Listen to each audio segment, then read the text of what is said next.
ꯑꯍꯥꯟꯕ ꯃꯛꯇꯗ time to time screen YouTube channel asibu yingbiriba amadi tabiribasingbu tarama okchari mathang manao naina channel asina sandokchariba Malemsida thokkhiba asengba aki tungjunglaba thoudok kayada yumpham oiduna Waridubu mayamda lijaba asida mayamna Loiba phaobadang tabinaba amadi channel asibu support toubinaba mayamgi maphamda haijari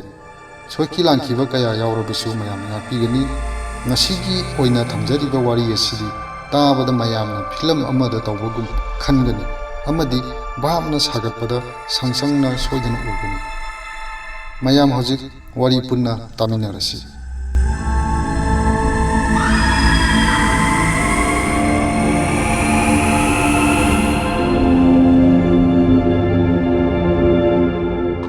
Ngasigi mayamna thamjariba wari asigi mamingdi tingi mamit Panba Hingchaba Sahi 35 surabi nupi machadu kaisum sang manungi laimai duda masadu laithiektuna leiram mahak amuk lae aibu chikkadabugi lae Claritana kap khongduna lawrai aibu mukta kanbiyo Hingchaba se ina kamuk lagle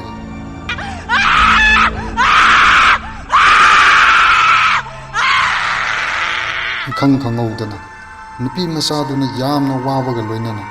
wanthaba manba mawongduda tawrakliba phibamdu mahapu mapana senariba police nupaduna yenglaga noklam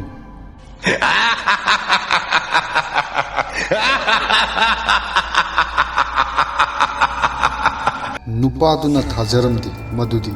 nupi masaduna mangonda liba top mayanga manadaba wari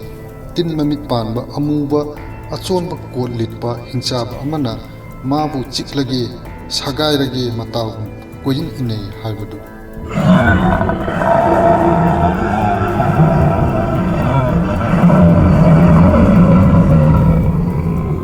Clarita se Manilagi lambida mabu Hingchaba dudagi kanbiyu haidana koilaw lawduna leirambadagi police na phaduna purakhibani sittuna turoi ngamloi chatpa amadi yamna ngakpa magi mawongduda manaktuda leiba bardagi mamitsing changphatraba miyamduna pungning chingchilamin pimasaduda amadi wa kayasu hainarani hojik phawbada aina ubada drug lalombasingi best case nina masidi masa mau phaba wang chawba barduda yu thaklibi pamuna hairaklam aina khanbada magi se drug eating nida nupi amana muk haraklam mahaki khudong thiba oiduna su police na Clarita bilanu babu phaduna jail ke chumsangda thamjilam jail ge bar singse yona semani duga achengba Hingchaba do dudi lambida lehawredana mina habida thaja gandaba kareng kathaina ba policeman duna Clarita duda hairam mahagi tungda leire Clarita gi khonjel du hangogi khonjel gum tawtuna hairami amadi magi mukutto minna uba ngamdaba makai kanna hairami khanghaudana officer gi mamito laukthokuna yenglagne madudi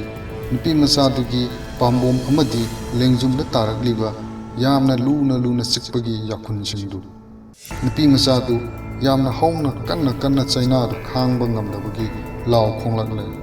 amadi magi tongsa singdo yam lu hanjinna asokpa dafam sing tarakli yamna thuna police guard tuna Clarita bu jail manung de puthopiragle makhoi animak captain gi office lomda khonglei thuna chensillam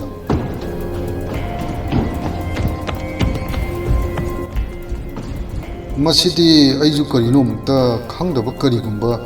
kharanina yam thajadana police captain duna hairam mahakna yam unna nupi masaduda tariba dafam singdo yenglam oramba yai masidi karigumba chaudaba Hingchaba amana masa paraba nupi masadugi hakchang du chikbudu police chief amadi mayor da paw haiko adugane medical examiner do adu khudak ta sida langnaba haiko ꯀꯦꯞꯇꯦꯟꯗꯨꯅ ꯁꯔꯖꯟ ꯑꯃꯗ ꯄꯥꯎꯊꯥꯡꯂꯝꯃꯤ꯫ ꯈꯨꯗꯛꯇꯨꯗ police chief ꯑꯃꯗꯤ ꯃꯌꯣꯔꯗꯨ ꯌꯧꯔꯛꯂꯦ꯫ ꯃꯈꯣꯏꯅ ꯀ꯭ꯂꯥꯔꯤꯇꯥꯒꯤ ꯁꯣꯛꯂꯤꯕꯁꯤꯡꯗꯨ ꯌꯦꯡꯁꯤꯜꯂꯝꯃꯤ ꯑꯗꯨꯒ medical ꯑꯦꯛꯖꯥꯃꯤꯅꯔꯗꯨ ꯉꯥꯏꯕ ꯑꯣꯏꯅ police ꯔꯤꯄꯣꯔꯠꯇ ꯂꯩꯔꯤꯕ ꯅꯨꯄꯤ ꯃꯆꯥꯗꯨꯒꯤ ꯋꯥꯔꯤꯗꯨ ꯌꯦꯡꯂꯝꯃꯤ꯫ ꯃꯁꯤꯗꯤ ꯇꯁꯦꯡꯅ ꯁꯥꯔꯩ ꯍꯧꯕꯒꯤ ꯆꯤꯡꯊꯦꯛꯄ ꯐꯥꯖꯤꯟꯕꯒꯤ ꯀꯦꯁꯅꯤꯅ ꯗꯣꯛꯇꯔꯗꯨꯅ ꯌꯧꯔꯛꯄꯒ ꯍꯥꯏꯔꯝꯃꯤ꯫ ꯀ꯭ꯂꯥꯔꯤꯇꯥꯒꯤ ꯄꯥꯝꯕꯣꯝ ꯈꯨꯠꯇꯨ ꯑꯃꯨꯛ ꯌꯦꯡꯁꯤꯜꯂꯒ ꯃꯈꯥ ꯇꯥꯔꯝꯃꯤ꯫ ꯃꯍꯥꯛ ꯃꯁꯥꯅ ꯇꯁꯦꯡꯅ ꯁꯣꯛꯍꯟꯒꯦꯅ ꯁꯣꯛꯍꯟꯕꯅꯤꯅ ꯃꯁꯤꯗꯤ꯫ ꯃꯌꯣꯔꯗꯨ ꯌꯥꯅꯤꯡꯗꯕꯩ ꯁꯧꯒꯠꯂꯝꯃꯤ꯫ ꯃꯍꯥꯛꯅ ꯅꯨꯄꯤ ꯃꯆꯥꯗꯨꯒꯤ ꯃꯁꯝꯗꯨ ꯍꯥꯏꯒꯠꯂꯗꯨꯅ ꯉꯛꯁꯝꯗ ꯇꯨꯡꯗ ꯇꯥꯔꯤꯕ ꯗꯥꯛꯐꯝꯗꯨꯗ ꯄꯣꯏꯟꯠ ꯑꯥꯎꯠ ꯇꯧꯔꯗꯨꯅ ꯑꯗꯨꯗꯤ ꯗꯣꯛꯇꯔ ꯑꯃꯨꯛꯇ ꯍꯥꯏꯕꯤꯌꯨꯅꯦ, ꯀꯝꯗꯧꯅ ꯃꯍꯥꯛ ꯃꯁꯥ ꯃꯇꯣꯝꯇꯅ ꯇꯨꯡꯒꯤ ꯉꯛꯁꯝꯁꯤꯗ ꯆꯤꯛꯊꯠꯆꯔꯤꯕꯅꯣꯕ? ꯒ꯭ꯌꯥꯟ ꯇꯥꯗ꯭ꯔꯕ ꯈꯟꯖꯥꯟꯅꯔꯕ ꯗꯣꯛꯇꯔꯗꯨꯅ ꯃꯈꯥ ꯇꯥꯅ ꯌꯦꯡꯁꯤꯜꯂꯝꯃꯤ꯫ ꯑꯣꯐꯤꯁꯤꯌꯦꯜꯁꯤꯡꯗꯨꯅ ꯋꯥꯍꯪ ꯄꯥꯎꯍꯪꯁꯨ ꯇꯧꯔꯝꯃꯤ ꯅꯨꯄꯤ ꯃꯆꯥꯗꯨꯗ꯫ ꯃꯌꯣꯔ ꯑꯦꯔꯁꯤꯅꯣ ꯂꯦꯛꯁꯟꯗꯨꯅ ꯅꯨꯄꯤ ꯃꯆꯥꯗꯨꯗ ꯍꯪꯂꯝꯃꯤ, ꯅꯉꯣꯟꯗ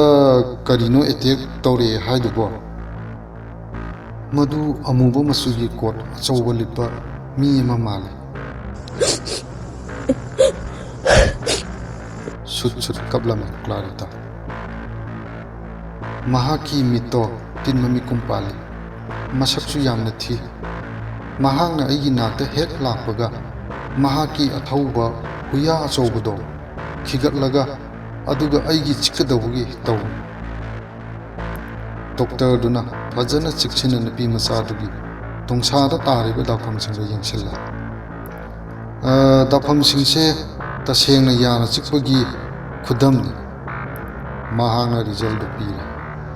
ꯗꯣꯛꯇꯔꯗꯨꯅꯁꯨ ꯈꯪꯂꯦ ꯅꯨꯄꯤ ꯃꯆꯥꯁꯤ ꯗ꯭ꯔꯒꯁ ꯑꯃꯗꯤ ꯑꯜꯀꯣꯍꯣꯜꯅ ꯇꯧꯍꯟꯕꯁꯨ ꯅꯠꯇꯦ ꯍꯥꯏꯕꯗꯨ꯫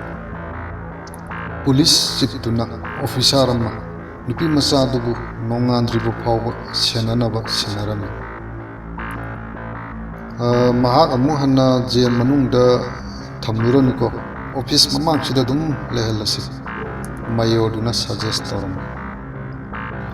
ꯑꯣꯐꯤꯁꯀꯤ ꯄꯨꯡꯉꯥꯟ ꯉꯥꯜꯂꯤꯕ ꯃꯩꯉꯥꯜꯗꯨꯗ ꯇꯤꯟꯒꯤ ꯃꯃꯤꯠ ꯄꯥꯟꯕ ꯍꯤꯡꯆꯥꯕꯗꯨ ꯑꯃꯨꯛ ꯍꯟꯅ ꯑꯍꯤꯡꯗꯨ ꯊꯣꯔꯛꯈꯤꯗ꯭ꯔꯦ꯫ ꯃꯊꯪꯒꯤ ꯑꯌꯨꯛꯇ ꯀ꯭ꯂꯥꯔꯤꯇꯥꯕꯨ ꯌꯨꯝ ꯂꯩꯇꯕ ꯀꯣꯏꯆꯠ ꯆꯠꯄ ꯗ꯭ꯔꯒ ꯑꯦꯗꯤꯛꯀꯤ ꯆꯥꯔꯖ ꯑꯣꯏꯅ ꯃ꯭ꯌꯨꯅꯤꯁꯤꯄꯥꯂꯤꯇꯤꯒꯤ ꯋꯥꯌꯦꯜꯁꯪꯗ ꯄꯨꯔꯛꯂꯝꯃꯤ꯫ ꯃꯍꯥꯛꯀꯤ ꯀꯦꯁ ꯑꯗꯨ ꯍꯧꯗ꯭ꯔꯤꯉꯩꯗ ꯏꯟꯈꯠꯂꯛꯂꯤꯕꯤ ꯃꯍꯥꯛꯄꯨ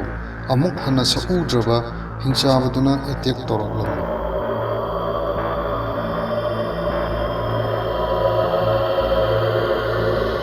ꯀ꯭ꯂꯥꯔꯤꯇꯥꯅ ꯆꯩꯅꯥꯗꯨꯕꯨ ꯈꯥꯡꯕ ꯉꯝꯗꯕꯗꯒꯤ ꯀꯞꯄ ꯂꯥꯎꯕ ꯑꯃꯗꯤ ꯃꯍꯥꯛꯀꯤ ꯇꯣꯡꯁꯥꯁꯤꯡꯗꯨꯕꯨ ꯁꯛꯎꯗꯕ ꯑꯃꯅ ꯌꯥꯅ ꯆꯤꯛꯇꯨꯅ ꯁꯦꯒꯥꯏꯔꯛꯄ ꯑꯃꯗꯤ ꯑꯗꯨꯒꯨꯝꯕ ꯍꯥꯏꯔꯤꯕ ꯊꯧꯗꯣꯛꯁꯤꯡ ꯑꯗꯨ ꯀꯣꯔꯠ ꯔꯨꯝꯗꯨꯗ ꯂꯩꯔꯤꯕ ꯃꯌꯥꯝꯗꯨꯅ ꯌꯥꯝꯅ ꯉꯛꯅ ꯀꯤꯅ ꯌꯦꯡꯅꯗꯨꯅ ꯂꯩꯔꯦ꯫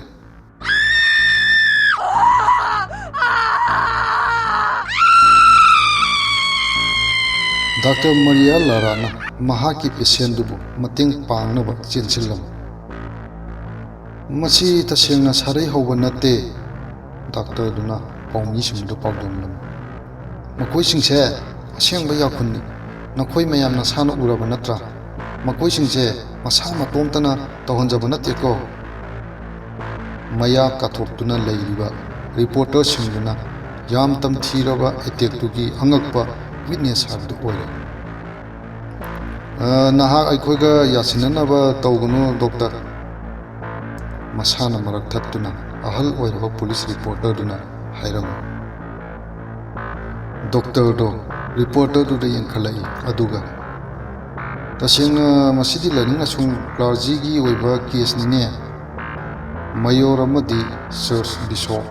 ꯃꯀꯣꯛ ꯑꯃꯒ ꯄꯥꯎ ꯊꯥꯈꯤꯔꯅꯤ ꯂꯥꯛꯅꯕ꯫ ꯆꯃꯝꯅꯔꯕ ꯃꯌꯣꯔꯗꯨꯅ ꯀꯣꯔꯠ ꯔꯨꯝꯗꯨ ꯌꯧꯔꯛꯄꯗ ꯀ꯭ꯂꯥꯔꯤꯇꯥꯒꯤ ꯑꯉꯛꯄ ꯊꯧꯗꯣꯛꯇꯨ ꯃꯦꯗꯤꯁꯤꯟꯒꯤ ꯇ꯭ꯔꯤꯠꯃꯦꯟꯒꯤ ꯋꯥꯡꯃꯗ ꯂꯩꯔꯝꯃꯤ꯫ ꯑꯣ, ꯂꯥꯏꯕꯛ ꯊꯤꯗꯀꯣ ꯑꯉꯥꯡꯁꯦ, ꯃꯌꯣꯔꯅ ꯍꯥꯏꯔꯝꯃꯤ꯫ ꯄꯨꯛꯅꯤꯡ ꯅꯨꯡꯁꯤꯔꯕ ꯅꯨꯄꯤ ꯃꯆꯥꯗꯣ ꯍꯧꯖꯤꯛꯇꯤ ꯃꯆꯤꯟ ꯊꯤꯉꯝꯗꯅ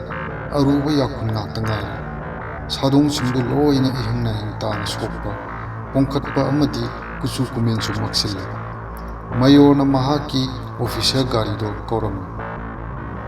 ai koi hoji angang che hospital da punaba tawsi ka thuna doctor lara suyare asokon pi masadu mayor gi gari da hapsille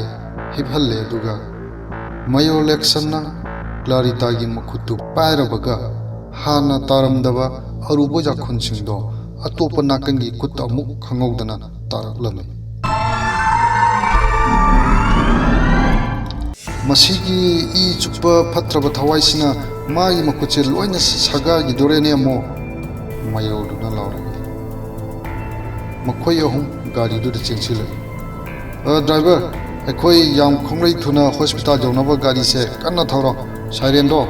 khong clarita da amtang munna yenglamlaga driver duna siren do khong le car do kya khapan paladuna yam haisingna mayor gi gari du chillaba manila gi lambi du speed yang na thorak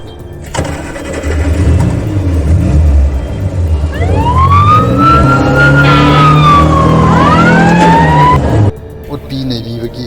tamthi na chaina phangduna law khongliba nupi masa du gi khanduna gari du samlang paithokpagai kanna thoram angakpani tingi mamit panba Hingchaba duna attack torambadu clarita na hospital da admit thokkhiba numitu degi hakhiram adudagi di yamna thuna mahaki hachang phibam su phagalakle chahi kaya hokre saudraba kot achaubu litpa thaubu huya singna khigatuna mahaki sadong singdubu sikhairage torambadu amu hana clarita belune biagi manakta lakhidra masibu kanthi thokpa namjan namthekpra tongsa segaibagi chanabisi inkhalakliba nahasingna wakhaldu hathabagi wamada laikhibagi mahai natraga masi akhannaba mioi kharabu pukning chingsinnabagi thawong amadi pangan shakti piriba masigi paukum mafang khangdaba top topa sansaramada taadna lei